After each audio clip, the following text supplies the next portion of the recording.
Tom De Koning's big free agency decision will have major ramifications around the league. Chief Football reporter Tom Morris joins us live. Tom, not for the first time I ask you this question. Please explain. Tony, Tom De Koning is weighing up a 7-year, $12.5 million offer from St Kilda compared to a 7-year, $7.5 million offer from Carlton. That's a difference of $5 million across the life of the contract. The longer this goes, the more likely he is to leave, which would set off an unprecedented chain reaction, according to the clubs and managers I spoke to today. So let's take a look how the dominoes would fall. There'd be no room for Rowan Marshall at St Kilda, who is contracted but wants to be the number one ruck. He'd be pursued by Geelong and possibly Adelaide as well. If it is the Crows, this would lead to the out-of-contract Riley O'Brien's exit.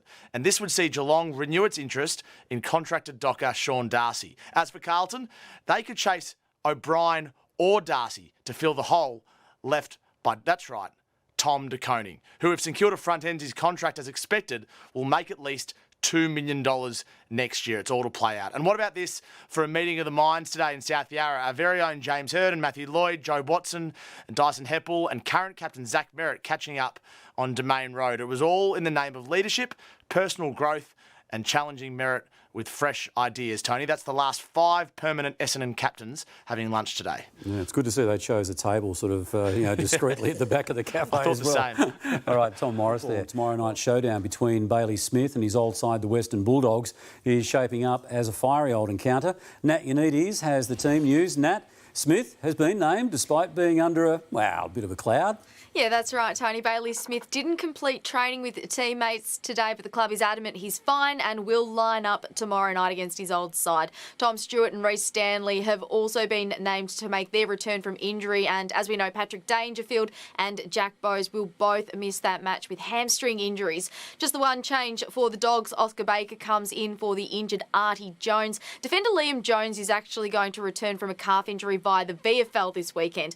But there's one player that has hogged the attention this week and loved every minute of it, according to his coach. That's Geelong Stars mid Smith.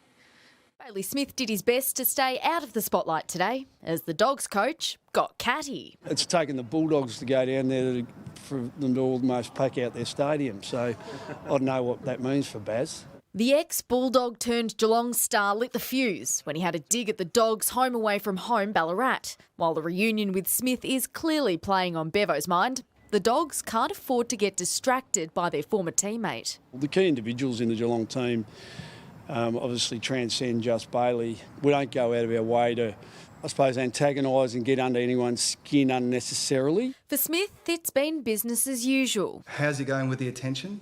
Yeah. Fine. For some players who don't like that kind of attention, it can be a challenge. But I think for others, it's stimulating. I think Bailey's certainly in that latter category. He trained before cameras were allowed into Gardenia Park today, but the coach has declared the midfielder fit. He trained, you just didn't see it. That's one of the things that the Cats are known for, is they pick a team, but is it the team that starts? Mitch Duncan will bring up game 300 in tomorrow night's match. The two-time premiership player overcome with emotion while describing his journey. My mother and father-in-law obviously played a big role there as well, so I thank them. And Geelong's a much better place than Perth. Nat Yanides, 9 News. Almost a year on from suffering horrific injuries against Collingwood, Melbourne superstar Christian Petracca has opened up on the toll that it's taken. The 29-year-old says he's only now feeling he's nearing his best again. Trent Neese has that story. It was the moment that changed everything. An unfortunate collision in last year's King's birthday clash left Christian Petracca fighting for his life. Is it fair to say last year was the hardest part of your career to get through, mentally, physically? Is that something fair to say? Not even part of my career, just part of my life, yeah. And my wife, Bella, obviously, that's really difficult. But yeah, no, I think for me, it's been, we've gotten through together, which is the main thing. Close to a year on from the incident, only now is Petracca finally able to reflect on what he endured on his road to recovery. It's given me a feeling that I never would have had before the injury. I think I took footy for granted a little bit, and life, but it makes me realise how lucky we are. Throughout both the physical and mental trauma of last year's events, reports surfaced that Christian Petracca wanted a fresh start at a new home. Though with the midfielder returning into form and a number of off-field issues now sorted, he feels right back at home at Demonland. I'm a Melbourne person through and through, and last year was nothing more than wanting to make this football club better and see success. I think we had strong conversations, but that's healthy. What high-performance environment isn't having them? The 29-year-old also touching on that reaction following the loss to Geelong in round 4. I express emotion. I'm Italian.